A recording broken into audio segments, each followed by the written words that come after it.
there was one line that was basically the same in the 1960s as it is today. A woman was manually putting together boxes. Well, when you get to the more modern line, the machine was doing that. And my question was, well, won't that woman that's putting together the boxes feel like her job is in jeopardy? And the plant manager looked at me and says, oh, she hates that job. She would much rather be running the smart computers, and we're training her to do that. So upping the skill levels. But I'm really interesting, Partha. So what would you add to the conversation? This is really fascinating. No, I think Dave mentioned at the very beginning, we need to ask the right questions, right? So I think that is a skill, by the way. It's a very, very big skill, asking the right kind of questions. And with what they say, the prompts, the ChatGPT prompts which are there.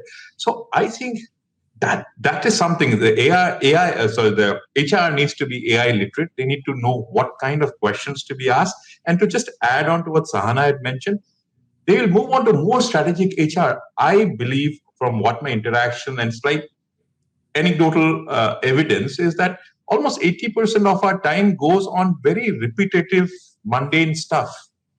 We'd love someone else to take care. So HR, I think, will move to more strategic, what we have been always talking about, getting a seat in the board, that I think that is going to become more important now for HR. HR will be able to play a more strategic role.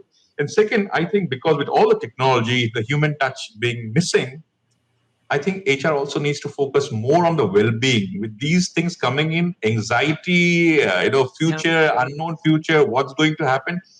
Of course, every HR is talking about well-being, but I think we need to now be talking and doing actually some steps in the right direction for the wellness part.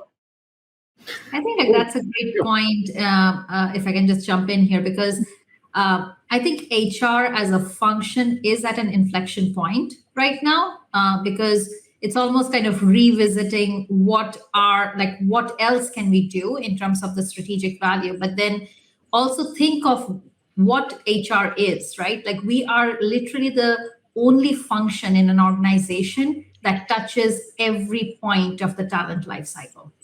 Whether it's someone who is looking at our company page to look at jobs, or someone who is leaving the company and becoming an alumni. Throughout the entire life cycle, HR is the connecting point across the organization.